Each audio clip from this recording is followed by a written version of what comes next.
I'm Jack, 18 years old, and for most of my life, I grew up feeling like an only child. My parents, Mark, 59M, and Linda, 59F, are hands down the most incredible people I've ever known. I know everyone says that about their folks, but in my eyes, they truly have no flaws. They've always been there for me, whether it's sharing a laugh over some silly joke or lifting me up when I'm feeling low. Even when we argue, we patch things up almost immediately with a hug and a good heart-to-heart.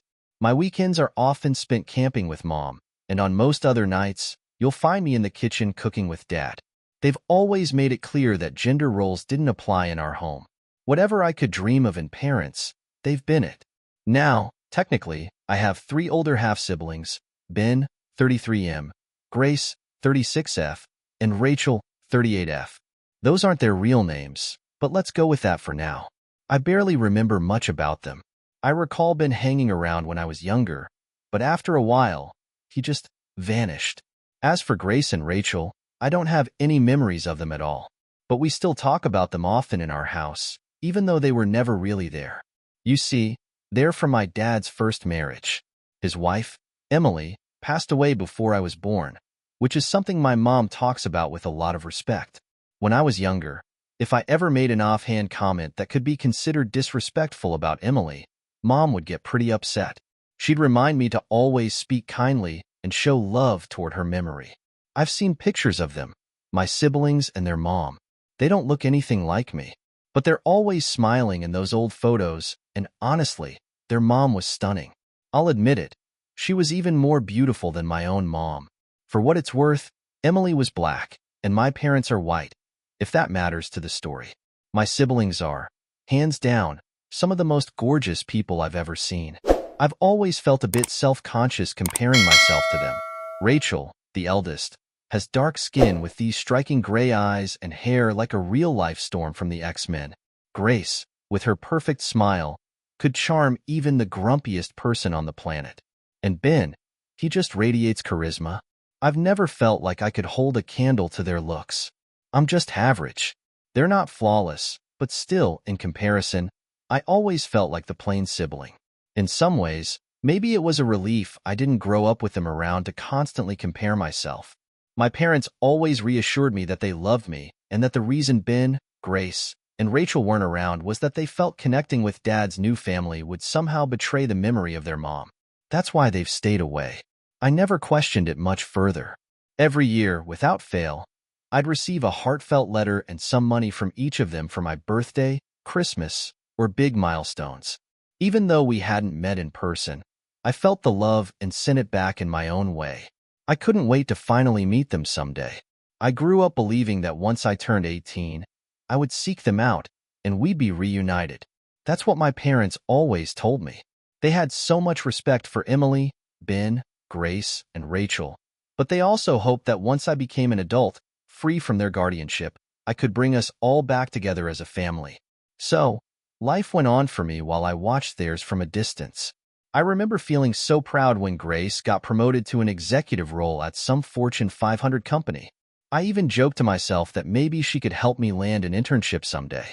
When Rachel sold her first, second, 10th, and 50th piece of artwork at various galleries, my parents and I would celebrate at dinner like it was our own success.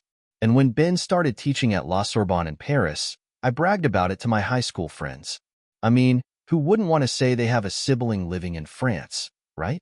I might not have any big accomplishments of my own, but showing off their achievements made me feel a little cooler. They all attended prestigious universities, earned impressive degrees, and seemed to be living extraordinary lives. And yeah, I've got to admit, I was definitely jealous. But more than that, I was excited for my 18th birthday, not just because I'd officially be an adult, but because I'd finally be able to reunite with the siblings I'd missed my entire life. I also knew they missed each other, too.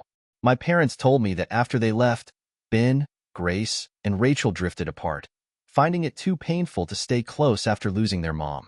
Well, I turned 18 3 weeks ago. I decided to track down Grace first, and I found her address in my dad's old contact book. 3 days ago, I went to meet her, and now, as I sit on this train heading back to my parents' house, I'm processing some news I never saw coming. Honestly, I don't even know how to feel right now or what to do next. After you read this, I'm sure the first thing you'll wonder is, why didn't he ask more questions? Why didn't he dig deeper? And honestly, the answer is simple. I trusted my parents completely. I loved them with all my heart, and it never even crossed my mind that they'd lie about something so huge. It was too unimaginable, too big of a lie to even consider. I think deep down, I was also afraid of uncovering a truth I wasn't ready to face. But now I realize that my parents, especially my dad, are two seriously messed up individuals. Let's rewind to the moment I arrived at Grace's house. I had taken a cab from the bus station, and as I got closer, I could feel the anxiety creeping in. Who just shows up at someone's doorstep unannounced, especially after never meeting them in person? By the time I found myself standing with my bag in front of her house, I was a wreck. I started crying and hyperventilating like I was losing control. I must have looked like a total maniac. The only thing that snapped me out of it was a woman's voice calling my name, asking if I was okay and what I was doing there. I turned around, and to my surprise, it was Rachel. My brain was spinning. Wasn't this Grace's house? I thought they had all gone their separate ways after their mom passed. Nothing made sense. But Rachel, God bless her, was so kind. She sat down with me right there outside, making small talk and asking about my life. She even hugged me when I finally started to calm down. She had this nurturing, soothing presence that made me feel like everything would be okay. For what felt like hours, we just sat in silence, side by side. Finally, she broke the quiet and gently asked, "So, why are you here?" And that was all it took. The floodgates opened, and I couldn't stop. I told her everything, the whole story of my life, just like I laid out in the first part of this. It was like I was on autopilot, and the words kept spilling out, one after another. Rachel listened quietly, but I could see her expression shift from concern to confused, and finally to full-on disbelief. When I finally stopped to catch my breath, she stood up and shouted, "What the hell?" She didn't waste any time getting to the point. First, she told me that their mom actually passed away when I was 3 or 4, not before I was born, which explained why I had vague memories of John being around back then. He had been handling her affairs after her death, and that's when she dropped another bomb on me. Apparently, their mom was my godmother. Yep, that was news to me. First time I'd ever heard that. As we were talking, Grace, John, and an older man walked up to the house. They looked genuinely happy to see me, surprised, for sure, but still happy. They both hugged me and asked what I was doing there. Then they turned to Rachel, a bit confused, and asked why she hadn't told them I was coming. Rachel explained that I had just shown up unannounced, and she hadn't had the chance to let them know. And then it happened. John turned to the older man standing with them and, with a smile on his face, said the 10 words that I will never forget. "Dad, this is Jack. Jack, this is our dad, Winston." That sentence will stick with me for the rest of my life. Nothing I've experienced before, and nothing that's yet to come, will ever compare to that moment. I felt like I was about to faint. What did John mean by our dad? My mind started racing with questions. Did he mean I was included in that hour? Was the man I've called my dad not actually my father? But that couldn't be right. Winston was black, and I'm as pale as can be. Was my dad just some kind of sperm donor for the 3 of them? Or had their mom, Nela, remarried and had them adopted by this Winston guy? Was this some kind of twisted abduction where they ran off to play happy family? My brain couldn't keep up with everything happening. I was so out of it that I barely noticed Grace on the phone, calling someone, or the older man, Winston, being escorted into the house by another guy. Rachel started whispering to the others, probably filling them in on everything I just told her because soon John and Grace were looking at me with the same stunned expression she'd had. I couldn't hold it in anymore. I screamed, "I need answers. Now." So we all sat down, right there on the ground, and they laid it all out for me. What I'm about to share is everything they told me, and even now, it still doesn't make complete sense in my head. I don't know if it's all true, but after everything, I believe them. First off, I am not their brother, and they are not my siblings. We aren't related at all. Their mom, Nela Johnson, let's give her that last name for clarity, and my dad, who I'll call Phil from now on because, well, I don't even know who he is anymore. We're childhood best friends. Their families lived next door to each other and became close. Phil was an only child, but Nela had siblings, an older brother named Carl and a younger sister named Bonnie. Both of them are still alive. Funny enough, the age gaps between Nela's kids, Rachel, Grace, and John, mirror the age differences between her and her siblings. Since my grandparents could only have one child, they encouraged Phil to spend time with Nela and her siblings. Her parents didn't see anything wrong with it. It was just one more friend for their kids, after all. They trusted my grandparents completely, so it was like a big, happy extended family. They helped each other out when needed. My grandmother is even Bonnie's godmother, which plays a significant role later on. Nela and Phil went to school together, played together, and did all the typical childhood stuff. Nela's parents would help them with their homework and introduce them to things like poetry and journaling, while my grandfather gave them piano lessons. Carl and Phil would play soccer together. It was the kind of family bond that everyone hopes for. At this point, I asked them, "How do you even know all of this? Did your mom tell you?" They laughed and explained, "Yeah, she told us some of it.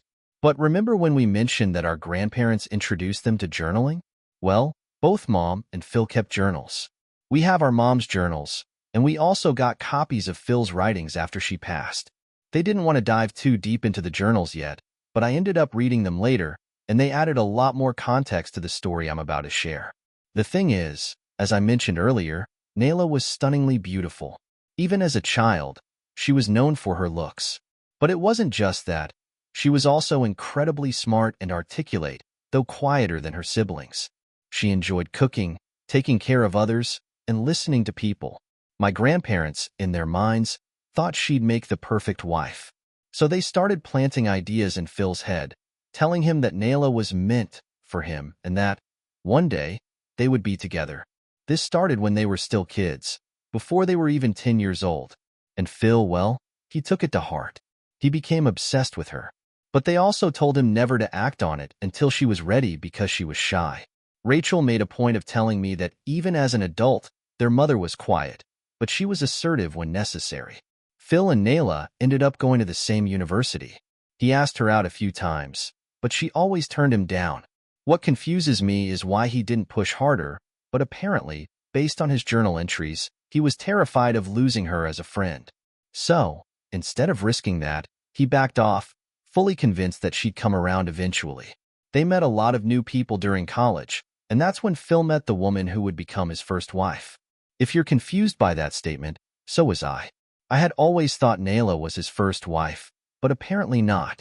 This woman's name was Tracy, and she was part of Phil and Nela's friend group.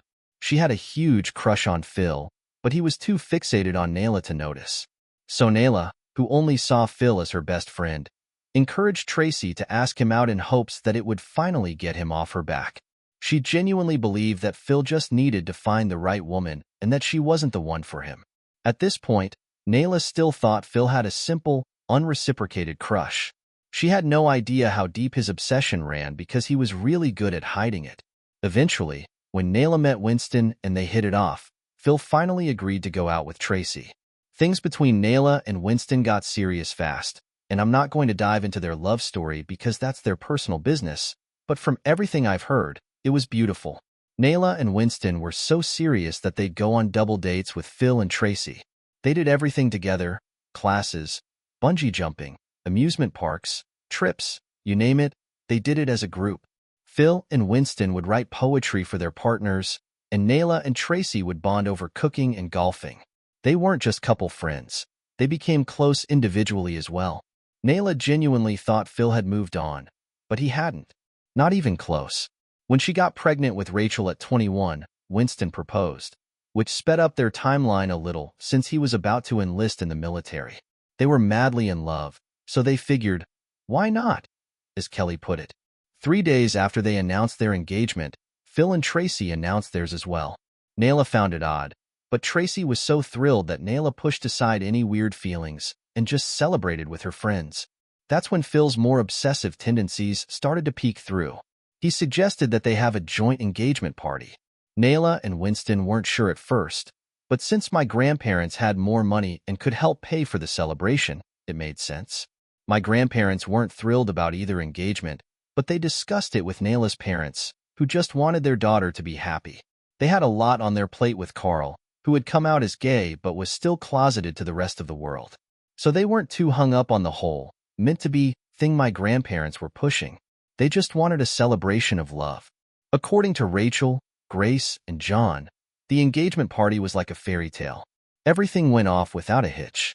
People danced, laughed, gave speeches. Everything was perfect. It was a huge success.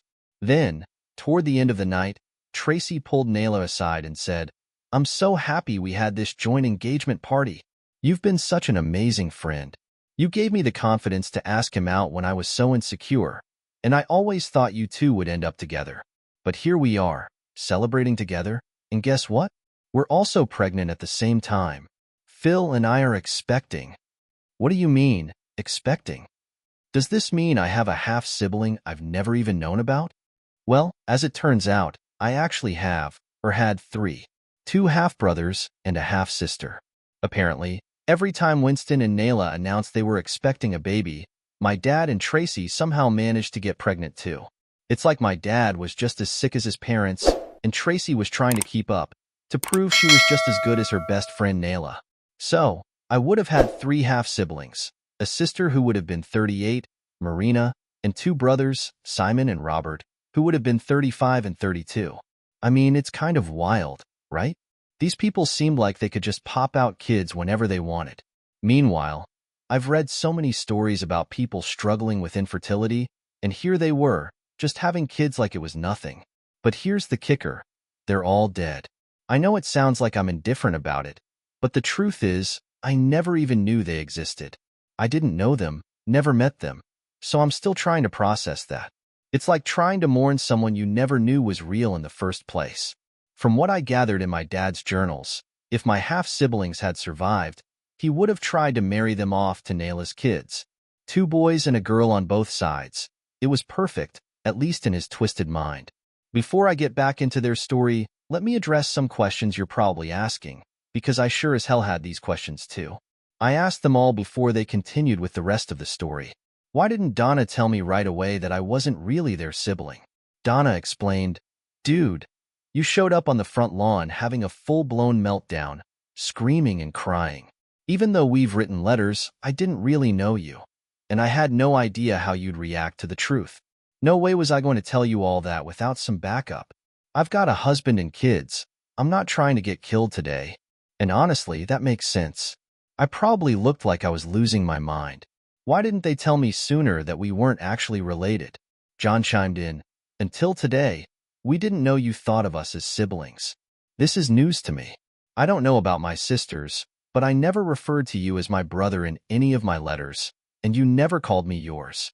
We used the word family, sure, but since you're our mom's godson, that made sense.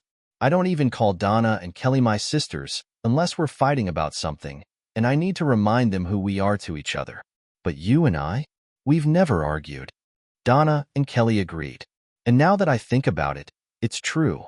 We used the word family, but never brother or sister. I just assumed they were my siblings, foolishly so. Why weren't they more present in my life?" Kelly answered this one.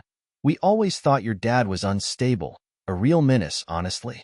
The way our parents talked about him, and their history was weird. Our mom was a people pleaser, and her parents kept reminding her of everything your grandparents had done for our family. My dad wasn't Phil's biggest fan, but tolerated him for the sake of keeping the peace. He set boundaries, though, and kept Phil at a distance. Yeah, they were friends, but it felt fake, like Dad was just trying to protect our mom. Phil was around for most of our childhood, but once we were old enough to form our own opinions, we kept our distance. Then we went off to university. Donna went to Yale, and John and I studied abroad at La Sorbonne in Oxford. We didn't have much time to keep up with you. Why did they still keep in touch with me despite the distance?" Donna spoke up. "When you were born, our mom asked us to look after you because of the family history and since she was your godmother. She wanted us to be like older cousins who could advise and help you however you needed. You were just a baby then, so of course we said yes. We were already butting heads with Mom about your dad, but you were innocent. We wanted to honor her wishes after she passed, so we sent letters and money, which was all we could do." How did my dad convince me that Nela was his first wife? And what about all those pictures of them together? Donna got really emotional over this. She was practically in tears as she said, "Do you have any photos of our mom and your dad kissing? Holding hands? Being romantic in any way?" "No, because our parents and your parents spent so much time together. They double dated, went on vacations together. They did everything as a group. When our mom gave birth, your parents were there, and vice versa. Weddings, parties, birthdays, they were all together. We were actually friends with your half-siblings. Hell, when I was around 14 or 15, your sister Marina and I used to lock ourselves in a room to kiss and stuff. Our parents were a big part of each other's lives, but it was never romantic between our mom and your dad." How did Tracy die? This question seemed to hit them the hardest. They all went quiet, looking at each other. After what felt like forever, Kelly finally spoke, her voice barely above a whisper. "All you need to know right now is that when Tracy passed, she was surrounded by the people she loved most, her kids. At that point, we were all emotionally drained, so we went inside the house. A lot of people were there. I officially met their spouses. Donna's husband was actually the one who had escorted Winston earlier, and their kids. Winston was sitting in a chair, sleeping peacefully. Other people were out in the garden. Then 2 older adults came up to greet us. They introduced themselves as Carl and Bonnie, Nela's siblings. You should have seen their faces when John told them who I was. Bonnie started crying, and Carl lost it, yelling, 'You brought the kid of the son of a bitch who killed our sister here? Into our family?' Before I dive further into this, I just want to clarify something. The events I'm recounting here are real. They happened in my family, and the emotions you're reading about are mine. I was there, witnessing all of this firsthand as a kid and later as a young adult. The family members involved know I'm writing about this story, so don't think I'm being disrespectful to anyone who went through these painful experiences. Now, back to the story. Oh my God, Carl. The kid didn't do anything. Leave him alone," Donna shouted, trying to de-escalate the situation. "Well, his dad was responsible, wasn't he?" Carl shot back, not letting it go. Donna walked off to tend to her kids, trying to hold it together. She's got a lot of her mother in her. Always caring, always looking out for others. But the tension in the room was thick, and no one else seemed ready to talk. It was supposed to be a normal family lunch, and my unexpected visit had turned everything upside down. Bonnie turned to me and asked, "You really didn't know anything, did you?" I told her the truth. Up until that moment, I had no idea about any of this. John, visibly drained from the whole situation, practically begged them to tell me everything. He and his sisters were worn out from reopening these old wounds.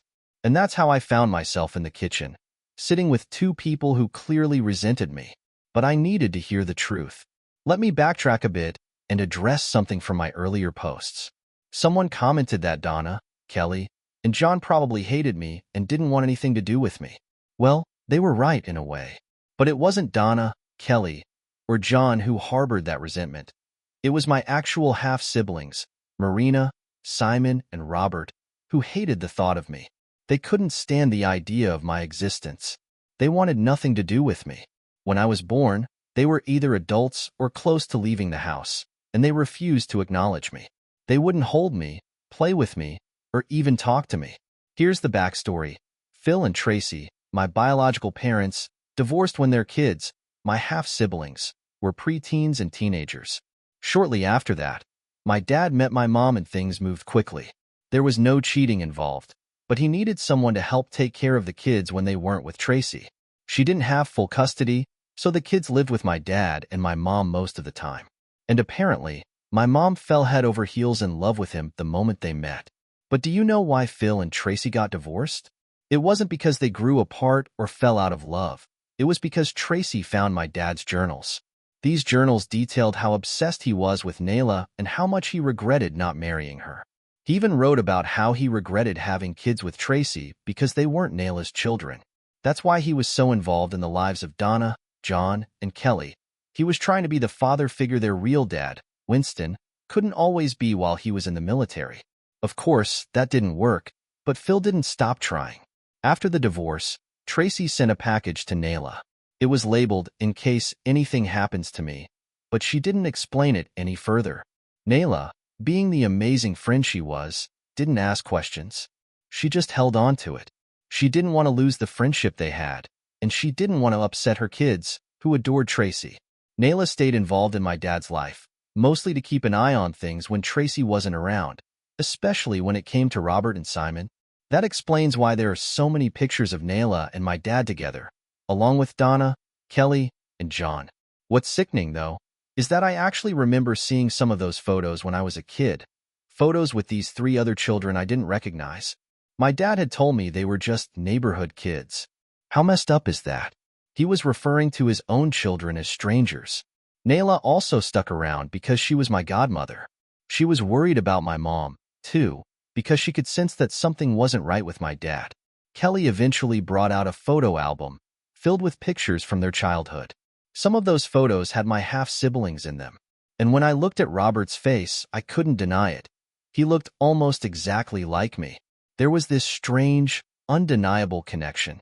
Kelly explained that the box Nela had left for me contained trinkets, memories, and letters to remember my siblings by. But of course, my dad had it, and it probably ended up in the trash years ago. Now comes the part that broke me. When I was just 2 years old, and Robert had turned 16 in December 2004, Tracy took him, Marina, and Simon on a trip to Indonesia as a combined birthday and Christmas gift. That trip, unfortunately, coincided with the 2004 tsunami. They never made it back. My dad, he didn't even care. He had a new wife and a new baby, me. It was as if his first family didn't matter. But Nela, Winston, and their kids searched for them for so long, hoping they had survived. They didn't. In the end, they had to bury empty caskets and try to move on. 2 years later, out of the blue, Nela got pregnant again. It wasn't planned, but the family was thrilled. When my dad found out, though, he lost it. He spiraled into depression, snapping at my mom and completely ignoring me. 3 weeks before Nela's due date, my dad showed up at her house and confessed everything. He told her he was tired of waiting for her, tired of being strung along. But Nela already knew about his obsession. She'd read the journals Tracy had sent her. They argued, and it got physical. My dad, blinded by his rage, pushed her to the ground and then fled in a panic. Nela, thinking she was fine, didn't go to the doctor. She told Winston what happened, and he immediately went to my parents' house and warned them to stay away from his family or there would be consequences. Unfortunately, Nela wasn't fine. The very next day, she started bleeding and went into early labor. Despite the doctors doing everything they could, it was too late. Nela and her baby didn't survive. After hearing about Nela's death, my world crumbled even further. I sat in stunned silence in that kitchen, surrounded by people I had only just learned were part of my life in ways I never understood. I could feel the weight of the truth pressing down on me, but there was still a part of me clinging to the hope that maybe, just maybe, this was all some horrific mistake. Carl, still fuming with anger, paced the room. Bonnie had gone quiet, her eyes distant as if she were reliving the worst moments of her past. I didn't know what to say, and I sure didn't know how to process the fact that my father, my own flesh and blood, was responsible for the death of Nela and her child. He wasn't just some confused man in love. He was a man whose obsession destroyed a family. The weight of it all felt unbearable. Is there more? I asked quietly, afraid of the answer, but knowing I needed to hear the rest. There had to be more. Nothing this catastrophic could be as simple as one terrible incident. Bonnie sighed and rubbed her temples. You don't need to hear everything today, she said softly, her voice cracking. But you do deserve to know why Winston and the rest of us cut ties with your father. After Nela died, Winston wanted to press charges. He knew your father's actions led to her death, but it wasn't easy to prove. My parents begged him not to. They didn't want any more public scandal. And he agreed, for the sake of the children. Carl cut in, his voice sharp. We should have pushed harder. If we had, maybe he wouldn't have moved on so easily. Maybe he would have faced consequences. But instead, he married your mother and had you. And that's when we really lost him. Lost him? I asked, confused. What do you mean? Bonnie glanced at Carl, and then back at me. After Nela's death, Your father distanced himself from everyone. It was like he had wiped his old life clean. He buried the past, quite literally in some cases. He threw himself into his new marriage, into raising you. But all that bitterness and unresolved obsession was still there, festering beneath the surface. He made your mother believe that the past didn't matter, that Nela was just a forgotten chapter. I felt sick to my stomach.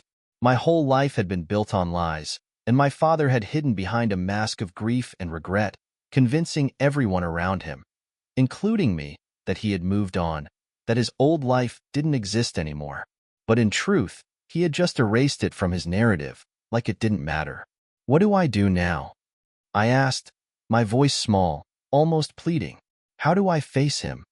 Carl's face softened for the first time since I'd arrived. That's up to you, kid. But if I were you, I'd confront him.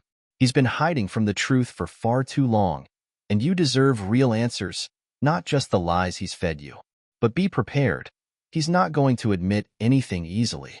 He's had years to convince himself that he's the victim in all of this. The thought of confronting my father terrified me, but I knew I couldn't live the rest of my life under this cloud of uncertainty and betrayal. I needed to know the full extent of what had happened and why he had built my life on the ruins of another family. I think I need to go, I said quietly, standing up and feeling the room spin. I need some time to think. Bonnie stood too, placing a gentle hand on my shoulder. Take your time. You've been through a lot, and it's not going to get easier. But you're not alone, Lee. We're here if you need us.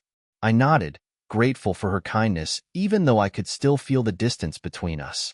Carl was right. None of this was my fault, but it didn't change the fact that my very existence had brought pain to so many people. As I left the house and stepped into the fresh air, I felt a strange mix of anger and relief. The truth was out, but it had left me with more questions than answers. The drive home felt endless, and with each passing mile, I felt the weight of my decision to confront my father grow heavier. When I finally pulled up to my parents' house, I saw my father sitting in the backyard, reading a book like nothing in the world was wrong. My hands trembled as I walked toward him, my heart racing. This was it. This was the moment everything would change, and I wasn't sure if I was ready.